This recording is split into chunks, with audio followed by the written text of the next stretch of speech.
দেখেন গাইস, আমাদের গ্রামে শীতের দিনে ঠান্ডার ভিতরেও কত কষ্ট করে কাজ করতেছে ধানের জমিন।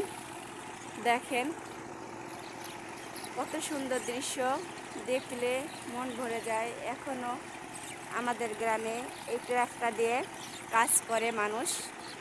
এখানে ধান লাগাবে, ধান লাগানোর জন্য এগুলো জমি চইতেছে। দেখেন অনেক সুন্দর মুহূর্ত। আর এইদিকে দেখেন বক খাবার খাওয়ার জন্য এসে বসে রয়েছে। তাদের কাজ করা হয়ে গেলে তারা চলে যাবে খাবার খেতে। এখানে প্রচুর বক আসবে। দেখেন এসে এসে বসে রয়েছে খাবার খাওয়ার জন্য। রোদ্রের কারণে দেখা যাচ্ছে না, সূর্য উঠতেছে তো তাই কিচ্ছু দেখা যাচ্ছে না। আপনাদের লাইভের মাধ্যমে সব দেখাবো ইনশাআল্লাহ, পাশে থাকবেন।